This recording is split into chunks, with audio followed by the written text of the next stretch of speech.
오늘 하나님 우리에게 주실 말씀은 사무엘하 10장 1절에서 5절까지의 말씀입니다. 구약 성경 사무엘하 10장 1절에서 5절까지의 말씀입니다. 봉독하겠습니다. 그 후에 암몬 자손의 왕이 죽고 그의 아들 하눈이 대신하여 왕이 되니 다윗이 이르되 내가 나하스의 아들 하눈에게 은총을 베풀되 그의 아버지가 내게 은총을 베푼 것 같이 하리라 하고 다윗이 그의 신하들을 보내 그의 아버지를 조상하라 하니라. 다윗의 신하들이 암몬 자손의 땅에 이르매 암몬 자손의 관리들이 그들의 주 하눈에게 말하되 왕은 다윗이 조객을 당신에게 보낸 것이 왕의 아버지를 공경함인 줄로 여기시나이까. 다윗이 그의 신하들을 당신에게 보내 이 성을 엿보고 탐지하여 함락시키고자 함이 아니니까 하니, 이에 하눈이 다윗의 신하들을 잡아 그들의 수염 절반을 깎고 그들의 의복의 중동 볼기까지 자르고 돌려보내매 사람들이 이 일을 다윗에게 알리니라. 그 사람들이 크게 부끄러워하므로 왕이 그들을 맞으러 보내 이르기를 너희는 수염이 자라기까지 여리고에 머물다가 돌아오라 하니라. 아멘. 박성진 목사님 나오셔서 은혜를 담는 그릇이라는 제목으로 말씀 전해주시겠습니다. 날씨가 굉장히 많이 더워졌는데요. 그래도 오늘 예배 시간을 기억하고 또 은혜의 사모하시기로 예배 자리에 나오신 모든 성도님들 주님의 이름으로 축복합니다. 우리 옆에 있는 분들 인사하십시다. 잘 오셨습니다. 한 번 더 인사하십시다. 오늘 부어주실 은혜를 사모합시다. 참 감사하게도 더운 여름인데 우리 세계 렘넌트 대회 올해도 우리가 오랫동안 기도하고 또 사모했던 렘넌트가 이제 마무리가 되고 우리 교회 자체적인 훈련들 또 이제 본부 청년이나 우리 몇몇 훈련들이 아직 8월 달에 남아 있습니다. 계속해서 기도해 주셨으면 좋겠습니다. 이번 2023년에는 타운으로 한다는 소식을 듣고 타운으로 하면은 영상으로 우리 성도님들이 대회를 참석해야 되는데 이건 굉장한 축제인데 어떻게 하면은 우리 전 교회 성도님들이 함께 이렇게 뭔가 축제 시간들로 세계 렘넌트 대회 WRC를 이렇게 보낼 수 있을까 이렇게 생각하다가 마지막 3강이 마치고 나면 목요일 이제 오후 저녁 시간까지가 비더라고요. 그래서 전교인 같이 함께 축제처럼 즐길 수 있는 시간을 만들어 보자 이렇게 해서 같이 함께 고민하는 중에 전교인 물놀이 우리 교회에서는 처음 해보는 거죠. 내년에는 조금 더 그걸 발전시켜서 세계 렘넌트 대회 기점에 맞춰서 우리 전교인 수련회처럼도 한번 해볼까 이렇게 지금 기도하고 또 계획하고 있습니다. 그렇게 하고 저녁에 이제 찬양 기도회까지 이렇게 마무리하고요. 어제는 엊그제죠. 금요일 날은 또 이제 대구까지 아침 일찍 또 참석하신 분들이 꽤 많이 가 주셨어요. 그래서 가서 거의 한 3, 4년 만에 다시금 새로 하는 거죠. 팬데믹 끝나고 그렇게 10,000명이 넘는 자리에 같이 함께 모여서 찬양하고 또 같이 함께 하나님 앞에 영광 돌리는 굉장히 귀중한 또 축복들을 확인하고 왔습니다. 돌아오니까 거의 하루가 지나갔더라고요. 밤 새벽 12시가 훨씬 넘어서 광주에 도착했는데 그래도 더운 날씨에 대구를 데프리카라고 한대요. 아프리카처럼 더운 한국에 있는 대구, 그래서 데프리카 이렇게 부르는데 더운데 그래도 힘든 일정인데 잘 다녀오시고 또 사고 없이 잘 마무리가 되어져서 감사를 드렸습니다. 이제 그 한 10,000명 넘게 모여 있는 그 공간에 이제 이번에는 제가 아무것도 하지 않고 제가 꿈꿨던 20년 동안 꿈꿨던 자리거든요. 참가자로 앉아서 은혜 받았으면 너무 좋겠다 이런 생각을 했던 그 자리에 제가 혼자 앉아서 많은 생각을 하고 또 하나님 앞에 기도하는 그런 시간이 있었어요. 그런 중에 참 하나님 앞에 어떤 부분은 되게 죄송한 게 정말 많더라고요. 또 많이 동역해 주셨던 사역자들에게도 미안한 감정도 많이 들고 가장 크게 기도 제목처럼 딱 제 마음에 와닿았던 거는 이제 오랜만에 큰 무대를 이제 예전에 우리 교회와 또 같이 우리 교회가 많은 스태프들을 보내주셔가지고 그 일을 우리가 심부름하고 주축이 되어져서 했는데 그 큰 무대가 이제 세워져 있는 것들을 보고 거기에 화려한 조명들 또 이런저런 많은 공연들이 올라가는 것들을 보면서 렘넌트들과 많은 사역자들 특히 그 무대를 만들고 준비하는 또 다른 이제 팀들이 새로 이제 일어나서 하고 있죠. 그 팀들이 그 화려했던 그것에 시선을 빼앗겨 버려서 진짜 중요한 사실은 거의 제가 신부로 맡은 한 20년 내내 절대 안 놓쳐야 되겠다라고 붙잡고 있었던 게 있었거든요. 기도의 배경을 만들고 그래서 각 전 세계 교회들이 함께 기도하고 그리고 많은 스태프들이 내일처럼 여기면서 이거는 하나님이 나한테 주신 렘넌트 운동이야 라고 해서 땀 흘리고 힘든 일인데도 뛰었던 그 헌신들 그리고 많은 교회들의 후원과 기도들 그런 많은 영적 싸움들이 뒤에 눈에 보이지 않게 가득 채워져 있는 사역인데 그냥 큰 화려한 무대와 조명들 이런 것들 때문에 그 눈에 보이지 않는 것들이 이렇게 없어져 버리면 그걸 못 보면 참 안 되는데 혹시 하나님 제가 그 심부름 하려고 20년을 뛰어왔는데 혹시 그걸 제대로 전달한 게 맞나요? 막 이런 생각들도 복잡하게 좀 들고요. 그러면서 그 다윗이 예배하는 마음이 너무 뜨거웠잖아요. 아니 나는 왕궁에 있는데 하나님을 예배하는 성막은 천막에 그냥 이렇게 있고 거기에서 예배하는 모습이 너무 보잘것없이 보이고 그래서 하나님 정말 우리의 모든 것들을 다 들여서 예배하는 그런 성전을 짓고 싶습니다 해서 정말 최고의 성전을 지을 수 있는 모든 걸 다 준비했어요. 그리고는 성전이 지어졌어요. 근데 다윗의 후대들은 어떻게 된 줄 아세요? 그 성전이 정말 건물적으로 화려했거든요. 어마어마한 재물과 모든 금은보화가 다 담겨서 지어진 건물이었어요. 후대들은 야 우리 예루살렘 우리 동네에 엄청난 성전 건물이 있어 봤어? 자랑할 만한 성전 건물이 건축되어져 세워졌어요. 그런데요 후대들은 뭘 못 봤냐니까 다윗이 그렇게 예배 사모하고 하나님을 사랑했던 그 마음은 온데간데 없이 다 사라졌어요. 건물만 덩그러니 남아있는 거예요. 그 모습이 딱 떠오르면서 하나님 저 무대와 이렇게 렘넌트 운동했던 것들이 우리의 시선을 빼앗는 저런 게 다가 아닌 걸로 우리 후대들에게 좀 전달이 돼야 되겠는데 어떻게 하면 될까요? 막 이런 많은 기도 제목들이 좀 제 마음에 와닿았던 것 같아요. 그래서 제 마지막 제 기도 제목이 그거였어요. 하나님 우리 에일교회는 그런 눈에 보여지는 과시되는 것도 굉장히 중요해요. 그거와 눈에 보이지 않는 그 어떻게 보면 그게 더 훨씬 더 크고 중요한 영적인 부분이 동시에 두 손을 딱 잡고 우리 후대와 다음 세대에게 진짜 것들을 전달해 줄 수 있는 알맹이도 속에 있는 것도 또 겉도 화려한 것들까지도 전달할 수 있는 중심되는 교회로 심부름하기를 원합니다. 하나님 우리 교회를 축복해 달라고.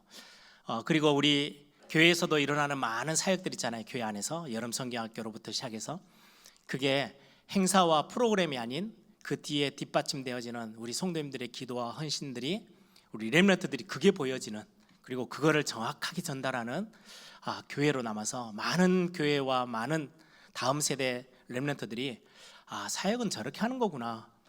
정말로 중요한 것들을 준비하는 거는 기도가 바탕되고 영적인 준비가 훨씬 중요하구나. 이런 것들을 좀 바르게 설명하고 보여줄 수 있는 모델적인 교회가 되어졌으면 너무 좋겠습니다. 이런 기도 제목을 품고 돌아왔습니다. 여러분들 계속해서 우리 에일교회와 또 앞으로 많은 전도운동 속에서 이루어질 것들을 보면서 여러분들이 귀한 기도 제목들을 함께 붙잡고 기도해 주시면 감사하겠습니다. 오늘 우리가 이제 사무엘하 10장을 같이 함께 보게 됩니다.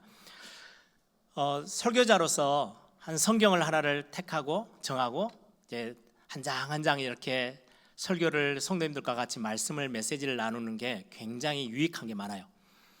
그냥 예전에 우리 주일학교 시절에 들었던 것처럼 다윗은 그냥 위대하고 대단한 능력이 있고 막 믿음이 충만하고 도저히 우리가 따라가 이렇게 비교할 수 없을 만큼 위대한 사람이라서 하나님 앞에 쓰임 받았구나. 주일학교 학생들은 거의 다 그렇게 알고 있어요. 근데 성경을 한 권을 택해서 한 장 한 장 이렇게 읽어가면서 보면 그렇지 않아요. 정말 부족한 것도 많고 우리가 많은 것들을 보면서 세미하게 인도받을 수 있는 말씀들이 담겨져 있어요. 하나님이 우리 하나님의 백성들에게 교회에게 굉장히 세미한 인도를 말씀으로 하고 있는 것들을 체험하는 게 이렇게 한 권을 택하고 이렇게 쭉 살펴보면 굉장히 많은 영적인 유익이 있어요. 그런데 하나 굉장히 힘든 부분 중에 하나가요. 오늘과 같은 사무엘하 10장 같은 본문을 딱 만나면 설교자는 되게 당황스러워요. 이거 어떻게 설교해야 되지? 여기서 무슨 메시지를 우리 성도들하고 나눠야 되지? 그렇다고 해서 9장하고 이게 힘들어, 그럼 11장으로 갈게, 이렇게 갈 수는 없잖아요.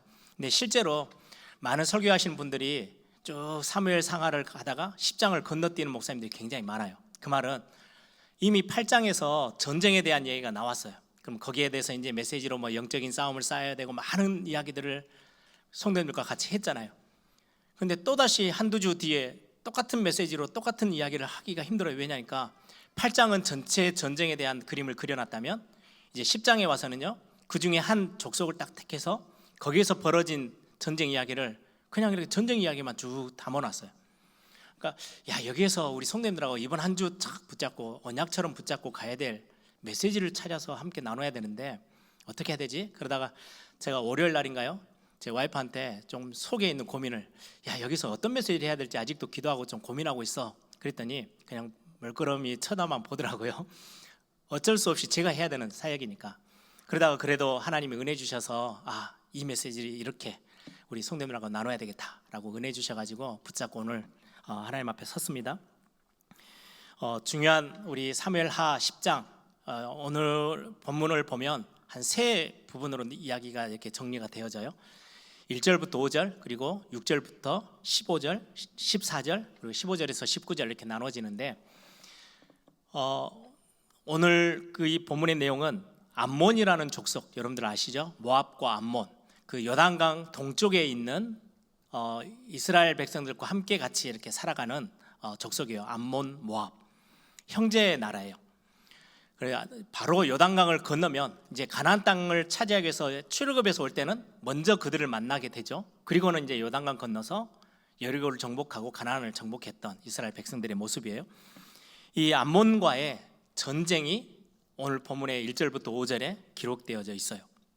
사실은 사무엘하 8장에 여러 나라들을 정복한 다윗이 이제 굉장히 힘 있는 권력을 갖게 되고 주변의 나라들을 다 정리하고 정복한 그 내용들이 8장에 전체가 다 기록되어 있는데 암몬이라는 족속을 정복한 내용은, 전쟁의 내용은 기록되어 있지 않아요. 결론적으로 그냥 암몬을 정복했다, 이겼다 이렇게만 기록되어 있지 그 내용은 기록하지 않고 10장으로 와가지고 그 내용을 밝히 이렇게 기록하고 있어요. 오늘 내용을 보시면 암몬의 왕, 이제 2절에 보면 나하스라는 왕의 이름이 나와요. 나하스가 죽어요. 그리고는 그의 아들 한온이라는 사람이 왕이 되어집니다. 이제 그게 스토리의 시작이에요. 나하스라는 왕이 죽고 아들인 한온이 이제 왕의 자리를 딱 올라가요. 그래서 2절에 보니까 다윗이 힘 있는 왕이에요. 이제 그 주변 나라들을 블레셋부터 다 꺾었어요. 한 번도 정복하지 못했던 땅들을 다 거의 대부분 다 차지하고 북쪽의 암몬 족속까지도 어느 정도 흔들 만큼 굉장히 아람 나라를 흔들 만큼의 힘을 이제 가지고 있는 다윗이에요. 이 다윗이 암몬은 어떻게 보면 굉장히 쉬워요. 그래서 전쟁에서 보세요. 처음에는 요압이라는 군대 장관만 보내고 다윗은 출정하지 않아요. 싸움을 참여하지 않고 전쟁에 나가지 않고 자기 부하 장수만 보내서 그래 암몬 가서 정복하고 와, 이 정도예요. 그러니까 그 암몬이라는 나라는 다윗이 볼 때는 한번 그냥 들어가면 되는데 들어가지 않거든요. 그리고는 2절에 보세요. 굉장히 중요한 단어예요. 지금 9장 10장에 계속 나와지는 반복되는 단어죠. 다윗이 이르되 내가 나하스의 아들 한운에게 은총을 베풀되, 지난주에도 나눴던 단어예요. 구약 성경에 있어서 헤세드라는 단어는 굉장히 중요한 단어예요. 하나님이 우리에게 구원의 은총을 베푸신 거, 은혜를 베푸다. 이거는 그냥 단순히 불쌍하니까 도와줄게 이게 아니고요. 굉장한 사랑과 용서와 긍휼과 의리를 지키고 믿음을 가지고 살려주고 세워주는 그 단어가 헤세드라는 단어예요. 은혜라는 단어죠. 그처럼 무비보셋에게 은혜를 베풀었던 것처럼 내가 암몬이라는 지금 이 나라를 정복하지 않고 같은 동족으로, 같은 친구의 나라로 생각하고, 예를 들면 왕이 지금 큰 그 왕이 죽었어요. 아들 왕이 올라섰어요. 굉장히 정권이 불안한 시기죠. 다윗이 군대를 보내서 짓밟으면 끝나요. 차지하면 끝나는 데인데 그렇게 하지 않고 조문객을 보내요. 사신을 보내서 아버지의 왕이 죽음을 같이 슬퍼하면서 같이 함께 할 수 있도록 조문할 수 있는 조문객을, 사신들을 보냈어요. 그런데 오늘 내용을 보니까 내가 한온에게 은총을 베풀 때 그의 아버지가 내게 은총을 베푼 것 같이 하리라. 그럼 나하스가 다윗에게 굉장히 많은 은혜를 베풀었다는 말이잖아요. 너희 아버지 나하스가 나에게 은혜 베푼 것처럼 나도 암몬 너희 족속들에게 은혜를 베풀 거야 라고 지금 다윗이 말을 하고 있어요. 많은 학자들이 이야기를 합니다. 성경에는 기록이 정확하게 안 돼 있어요. 암몬의 왕 나하스가 다윗을 어떻게 도왔지? 근데 내용상으로는 충분히 추측이 가능해요. 광야 10년 이상 돌아다닐 때, 숨어 다닐 때 오갈 데가 없잖아요. 그래서 어느 정도였어요? 블레셋에 가서 도움을 요청할 만큼의 다윗이 위기에, 궁지에 몰렸을 때가 참 많았어요. 그때 어떻게 보면 자기 외조 할머니의 나라인 모압, 거기에 자기 부모들도 맡기기도 했잖아요. 암몬도 마찬가지예요. 그 형제의 나라다 보니까 많은 도움을 받은 것 같아요. 죽을 위기에 피할 수 있는 공간을 만들어주고 보호망을 쳐줬던 나하스, 그가 죽으니까 조문객을 보내고 같이 슬퍼하겠다라고 조문객을 보냈는데 그 아들 한온이라는 왕이 신하들과 같이 함께 머리를 맞대고 고민을 하는 거예요. 다윗이 지금 조문객을 보낸다는데 이게 과연 조문객이겠냐 아니면 정탐꾼이겠냐. 결론은 저들이 우리를 짓밟기 위해서 몰래 정탐하러 들어오는 스파이들이다, 정탐꾼이다, 어떻게든지 이거를 쫓아내야 되겠다 결론을 맺고 다윗이 보낸 사신들을 모욕하고 굉장히 수치심을 발동을 시키는데요. 그 당시에는 수염은 남자들이, 우리 조선시대 이럴 때도 보면 수염은 남자를 상징하는 어떤 되게 중요한 거예요. 상투를 자른다? 그건 굉장히 모욕적인 일 이런 거잖아요. 그때 당시도 이 수염을 기르고 있는데 수염을 그냥 다 자른 게 아니고요, 반만 잘랐다고 성경 기록해요. 완전 모욕과 수치심을 안겨주는 거예요. 사신을 보냈는데 평화의 조문객을 보내왔는데 정탐꾼이라고 수염을 자르되 반만 딱 잘랐어요. 엄청 수치심을 드러내게 만들죠. 또 옛날 같으면 지금처럼 상의 하의가 나눠진 게 아니고 통으로 그냥 천으로 옷을 입고 있는데 속옷도 없잖아요. 옷을 자르는데 엉덩이가 보일 정도로 잘라버렸어요. 그럼 얼마나 수치심스럽겠어요. 지금 한온이 그렇게 한 거예요. 저는 이 본문 읽으면서 옛날 생각이 나더라고요. 우리 나이 많이 드신 어르신들은 기억이 날 거예요. 학교에 가면 항상 교문 앞에서 학생 주임이나 이런 분들이 딱 몽둥이 하나 들고 바리깡 하나 들고 두발 검사를 해요. 그래 딱 길이가 넘어가면 그걸 가지런히 잘라주는 게 아니고 가운데만 이렇게 상 밀어요. 얼마나 이게 창피하고 고개도 못 들 만큼 수치심을 주는 거잖아요. 참 예전에는 어떻게 저렇게 학교가 했을까 이런 생각이 들 만큼. 저는 그런 가정도 한번 봤어요. 아버지가 딸에게 행한 것들을 봤는데요. 딸이 학교를 잘 다니고 이렇게 성실하면 좋은데 안 좋은 친구들도 만나고 자꾸 이렇게 하니까 친구를 못 만나게 하려고 집에 딱 묶어 놓으려고 딸인데 긴 머리잖아요, 바리깡으로 다 밀어버리더라고요. 제가 지금 같으면 난리가 날 건데 참 얼마나 창피하고 수치스러웠을까, 부끄러웠을까. 그러니까 집 밖에를 못 나가게 그렇게 한 거죠. 그런 어떤 장면들이 이렇게 생각이 났어요. 지금 한온이라는 왕이 다윗의 사신들에게 행한 일이에요. 그래서 얼마나 이게 큰 일이었는지요. 다윗이 그 사신들이 이제 요단강을 건너서 이스라엘 나라로 들어오면 첫 번째 만나는 성이 여리고예요. 그래서 여리고에서 머물러라, 수염이 다 자랄 때까지.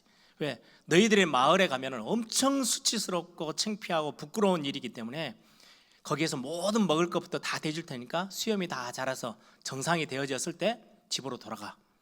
이게 이제 다윗이 마지막까지 그들을 도와준 거죠. 이게 내용이 1절부터 5절이에요. 그리고 나서는 오늘 암몬이라는 족속이 다윗의 나라 이스라엘을 공격하기 위해서 싸움을 걸어옵니다. 근데 그냥 하면은 싸움에서 이길 수 없기 때문에 이미 다윗은 엄청난 권력을 갖고 있고 군대를 가지고 있는 나라이기 때문에 다윗과 싸우려면 어떻게 해야 되니까 저 북쪽에서 굉장히 패권 국가로 힘을 가지고 있는 아람이라는 나라를 아람 군대들을 돈을 주고 사와요. 용병을 사와요. 그래서 두 아람과 오늘 본문의 암몬과 둘이가 연합을 해서 지금 이스라엘을 치자. 그게 6절부터 14절에 나와요. 그렇게 했는데 그 전쟁에서 다 도망가 버리고 실패하죠. 그러니까 이제는 암몬의 싸움이 아니고 저 위에 있는 아람 나라가 자존심이 상한 거예요. 어떻게 정식적으로 나라가 가서 싸운 건 아니고 용병들이 가서 섰지만 아람이라는 나라의 어떤 이름이 걸려 있잖아요. 그래서 아람 왕이 전 지역의 아람 군대들을 다 소집해서 정면으로 이스라엘 백성들과 싸우기 위해서 전쟁을 걸어옵니다. 그게 마지막 절까지. 근데 그 전쟁에서 실패해요. 져버려요. 다윗이 승리하게 되죠. 그래서 더 하나님의 나라가 확장되어지고 힘있게 세워지는 모습이 오늘 본문에 나오는데, 이 본문을 통해서 우리가 중요한 부분들을 확인하기를 원합니다. 오늘 제목을 제가 그렇게 정했어요. 은혜를 담는 그릇. 오늘 암몬의 족속의 왕인 한우는 참 많은 어리석은, 어마어마한 은혜를 받았고 은혜를 베풀고 있는 다윗 왕의 손길을 그냥 거절했어요. 그리고는 그 은혜를 발로 차버린 거죠. 그 모습이 오늘 본문에 나옵니다.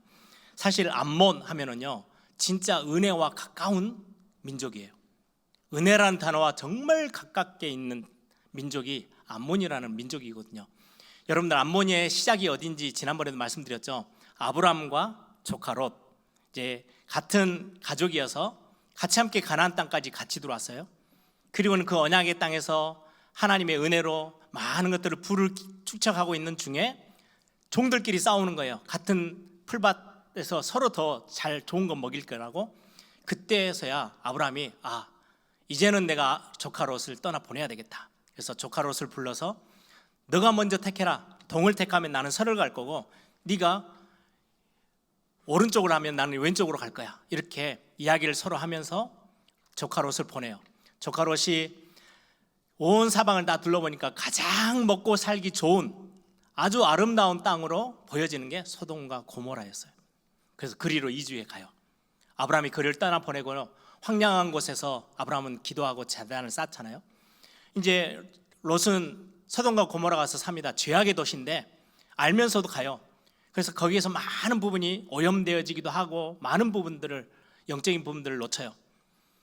그때 하나님이 이제 소돔과 고모라의 죄악이 간영함을 보고 불로 심판해야 되겠다. 그런데 아브라함의 기도와 그 아브라함 언약과 연결되어 있는 롯이기 때문에 살려내기로 결정을 해요. 그래서 하나님이 은혜를 베풀어 주시기로 작정을 했어요. 조카 롯을 그 소돔과 고모라 성에서 끄집어낸다라고 말하니까 조카 롯이 뭐라고 말하니까, 주의 종이 주께 너무나도 큰 은혜를 누렸습니다. 받았습니다. 라고 고백하고 그 성에서 빠져나오죠. 구원받죠. 나오는 중에 두 딸이 있는데 사위들은 무슨 농담 같은 이 소돔과 고모라 성이 얼마나 좋은 땅인데 멸망을 받아 안 나와요. 따라 나오지 않아요. 그래서 어차피 어쩔 수 없이 자기 아내와 자기 딸 두 딸을 데리고 소돔과 고모라 성에서 도망쳐 나옵니다. 그런데 아내는 그 소돔과 고모라에서 누렸던 그 많은 이게 너무 부러워가지고 뒤를 돌아보다가 소금 기둥이 돼서 죽어요. 그럼 누가 남아요? 두 딸하고 자기밖에 안 남은 거예요. 딸들이 도망쳐 나와서 이제 터전을 잡고 살면서 고민하는 거예요. 우리 주변에 남자가 한 명도 없어. 후대를 어떻게 해서 우리 자손을 번창하게 하지? 주변을 돌아보니까 남자라고는 딱 한 명 있어요. 아버지.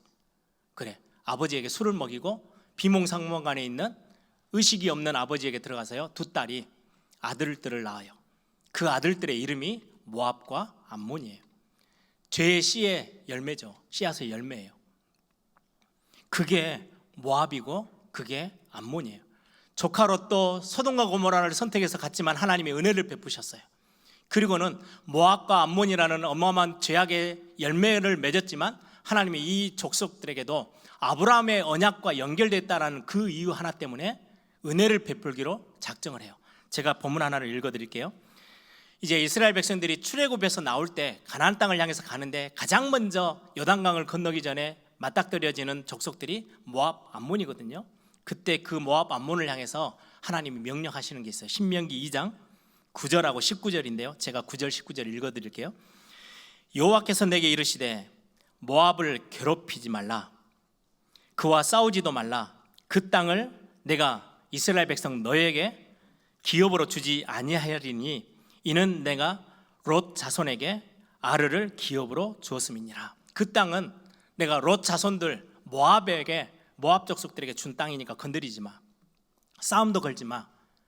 그리고는 19절은 그렇게 말합니다. 암몬 족속에게 가까이 이르거든 그들을 괴롭히지 말고 그들과 다투지도 말라. 암몬 족속의 땅은 내가 내게 기업으로 주지 아니하리니 이는 내가 그것을 롯 자손에게 기업으로 주었음이니라.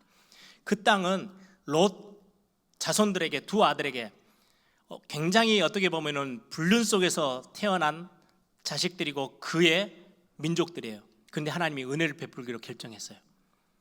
조그만한 그 언약에 이렇게 뭔가가 연결되어 있는 그것 때문에 하나님은 그 모든 죄 속에 있었던 롯과 그의 후손들을 복주기로 결정을 하고 이스라엘 백성들에게 당부하는 거예요. 암몬과 모압은 건드리지 마, 괴롭히지도 말고 싸우지도 마, 그 땅을 빼앗지 마. 왜? 너희들 땅 아니야, 내가 그들 자손에게 줬어 라고 하나님이 명령하셔서 어떻게 보면 다윗이 굉장히 강성한 왕이 됐고 왕권을 가졌는데도 암몬을 안 건드리는 거예요. 그래서 8장에 그 내용이 없어요. 그런데 오늘 이 사건을 중심으로 해서 암몬은 어쩔 수 없이 다윗의 손아귀에 들어가게 됩니다. 하나님이 다윗 손에 다 붙이시죠. 저는 이 본문을 보면서 정말로 시작부터 어떻게 보면 조카 롯의 인생 전체로부터 그대의 자손들에게, 그리고는 그게 한 나라를 이루는 모든 곳에 하나님의 은혜의 손길이 다 있었어요. 그리고는 이건 단순히 다윗이 위대하다가 아니고 다윗 왕국은 하나님의 나라를, 구약의 교회를 통해서 보여주는 그림책과 같은 거예요. 하나님의 나라는 이러해, 그리고는 하나님의 나라를 이루어 나가는 이 신약 교회는 이렇게 가야 해, 이런 모형을 그림책처럼 설명해 주고 있는 게 구약 교회거든요. 다윗 왕국이에요. 그래서 하나님이 우리에게 은혜의 손길을 내미신 것처럼 다윗 왕이 힘이 막강한데도 그들을 점령하지 않고 주무르지 않고 살려주고 은혜의 손길을 내밀었어요. 그런데 이 암몬의 한우는 그 은혜를 송두리째 거절해요. 아니야, 이건 은혜가 아니고 내가 더 강해, 우리가 살아남아야 돼, 우리 걸 빼앗길 수 없어. 그래서 그 은혜를 거절하고 수치와 모욕감을 주는 거예요. 여러분들 뭐가 생각나세요? 하나님의 언약의 백성으로 선택해서 아무 조건 없었어요. 능력이 있고 보람직한 게 있었냐? 없었어요. 철제 우상으로 완전히 무너져 있는 이스라엘 백성들인데 하나님이 그들을 선택해서 아브라함 때부터 시작해서 언약을 설명하는 민족으로 삼았거든요. 그게 유대인들이에요. 이스라엘 나라 유대인들이에요.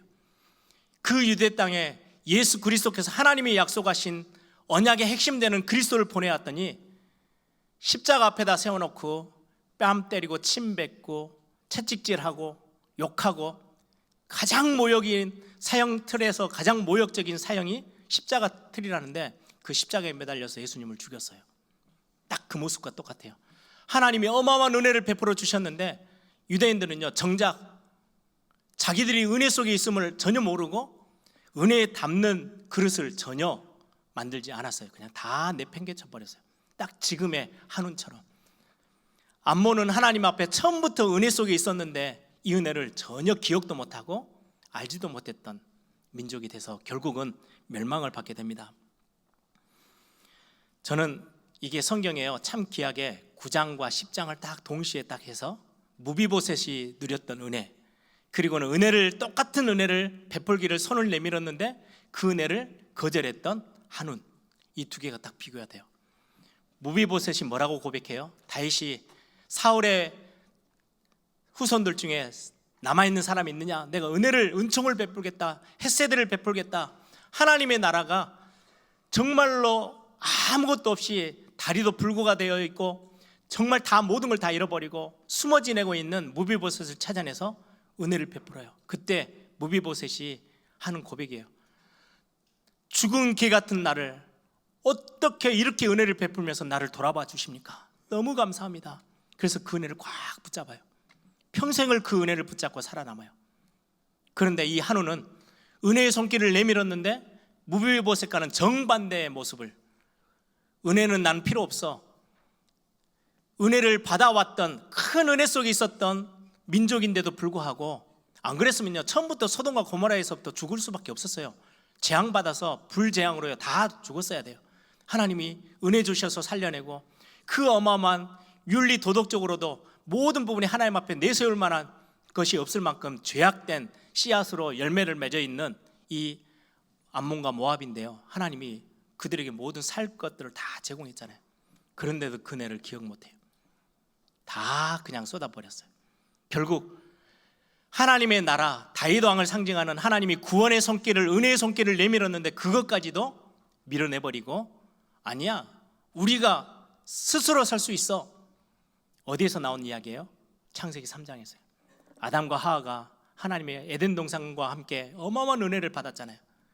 뭐 얼마나 하나님 앞에 대단한 일을 해서 택함을 받은 게 아니잖아요. 하나님이 그냥 그렇게 사랑스러운 존재로 지으셨어요. 그런데 내가 하나님처럼 될 거야, 은혜를 송두리째 접어버리고 밀어버리고 교만한 가운데 섰다가 완전히 패망합니다. 그런데도 하나님은 그를 버리지 않고 또다시 은혜를 또 베푸죠.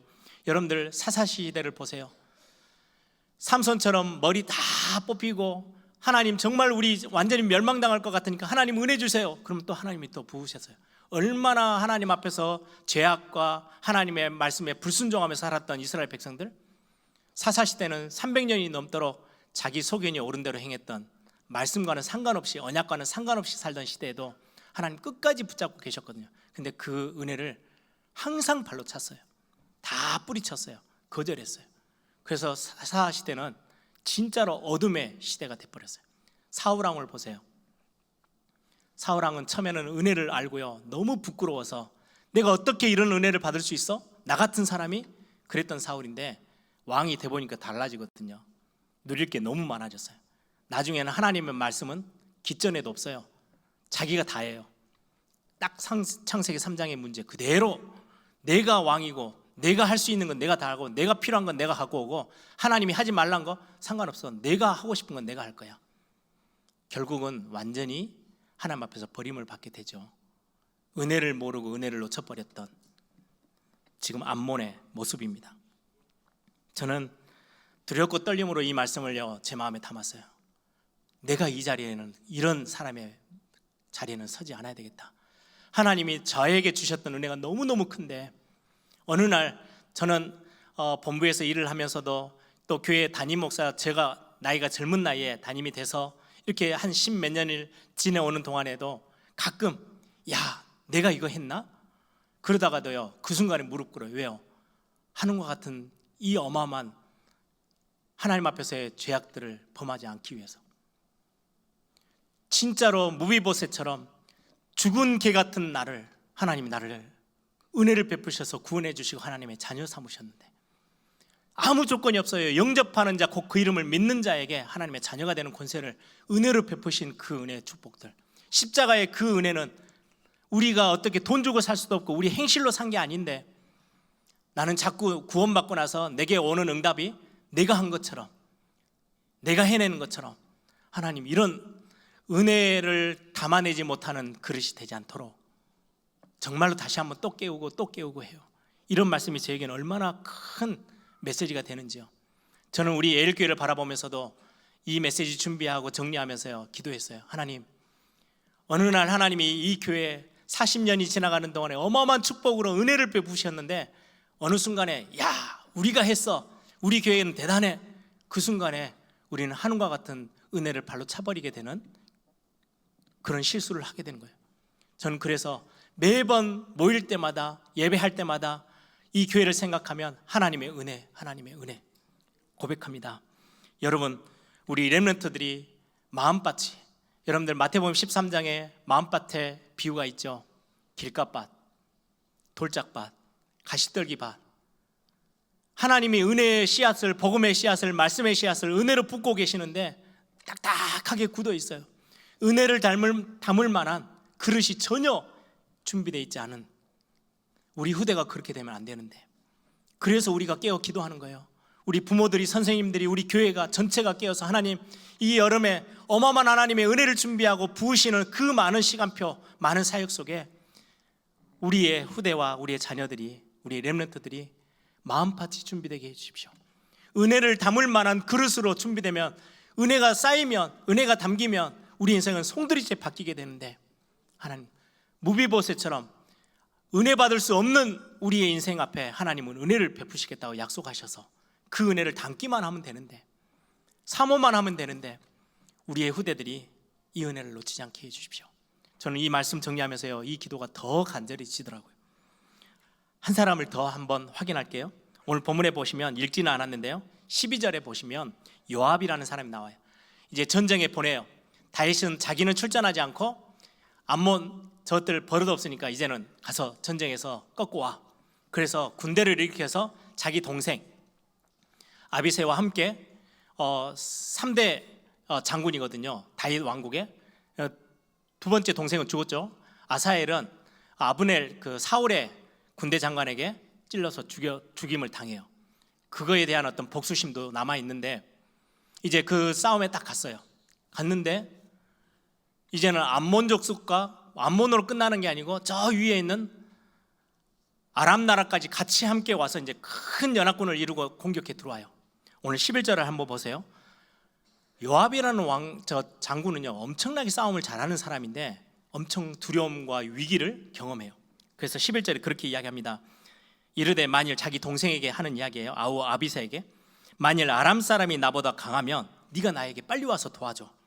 그리고 만일 암몬 자손이 너보다 강하면 내가 너를 가서 도울게. 하나씩 하나씩 맡은 것 같아요.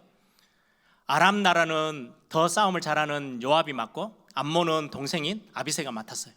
그런데 이게 양쪽에서 협공해서 오면 우리가 불리할 수밖에 없어.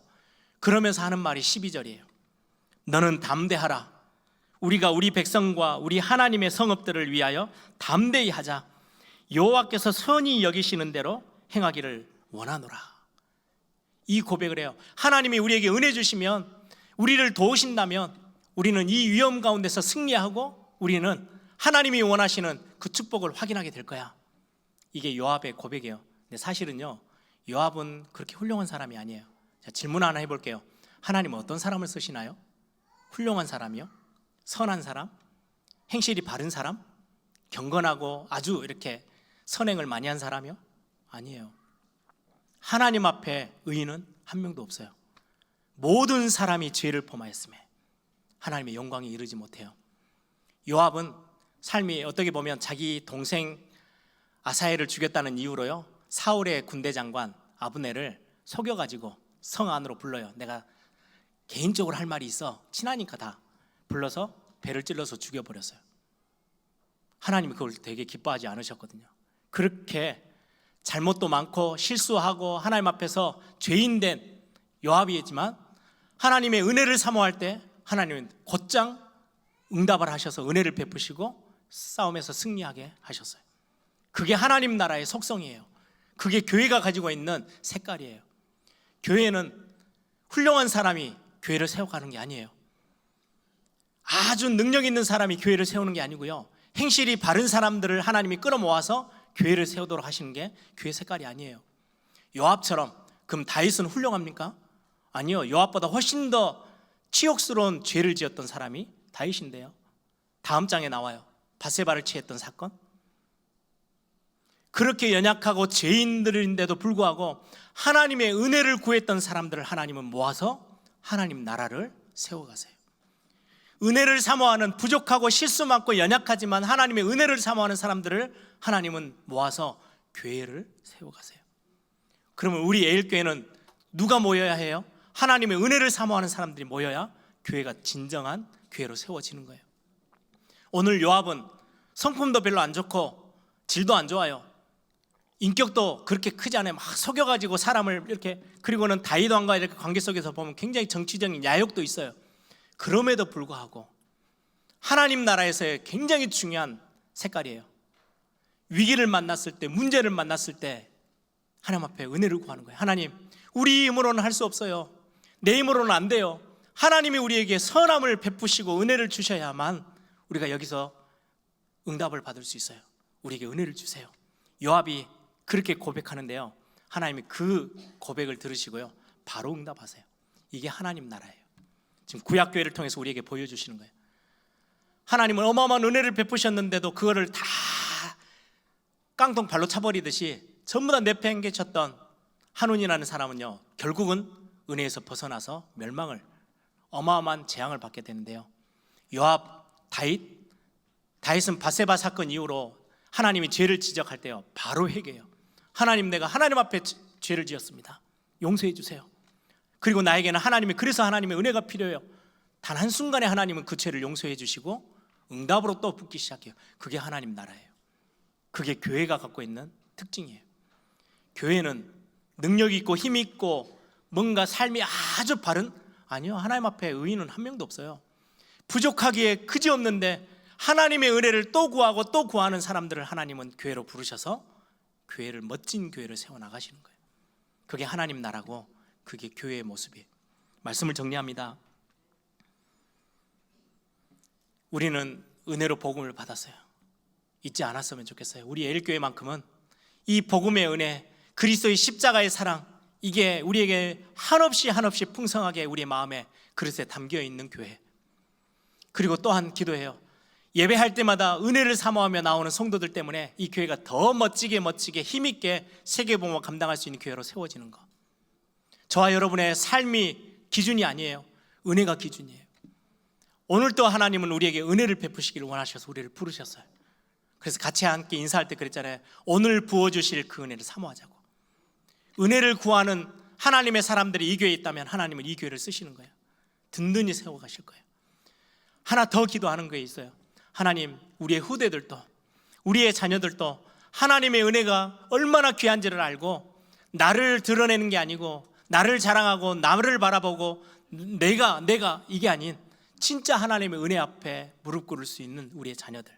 그래서 그 마음밭이 이런 것들 저런 것들에 다 시선 빼앗기는 게 아니고 진짜 옥토처럼 하나님의 은혜를 사모할 때 그 은혜가 당기기만 하면 30배, 60배, 100배의 열매를 맺게 되는데요. 하나님, 그 응답의 축복이, 하나님의 헷세드라는 은혜가 우리 교회 안에 풍성하게 임하도록, 우리 후대에게 여름 사역 안에 우리의 아이들의 마음밭이 움직여져서 그 은혜가 담기는 그릇으로 준비되도록 우리가 같이 함께, 주변에 이런저런 말들 아무 상관없어요. 내가 하나님 앞에 은혜 받으면 교회를 세울 수 있어요. 내가 은혜 받으면 하나님의 응답을 경험할 수 있어요. 현장 바꿀 수 있어요. 다른 게 아무것도 문제되지 않아요. 하나님의 나라에서는 누가 더 올바르고 누가 더 선하고 누가 더 바르게 살았고 누가 더 경건하고 윤리도덕적으로 깨끗하냐, 이걸 찾는 게 아니에요. 죄인임에도 불구하고 하나님 앞에 은혜를 구할 때 하나님의 나라에서는 하나님은 큰 은혜를 베푸시고 그들을 세워나가신다는 거 꼭 기억하시고, 오늘 이 축복 이번 한 주도 누리시면서 또 새 은혜, 새 힘을 얻는 중요한 축복의 시간 되길 바랍니다.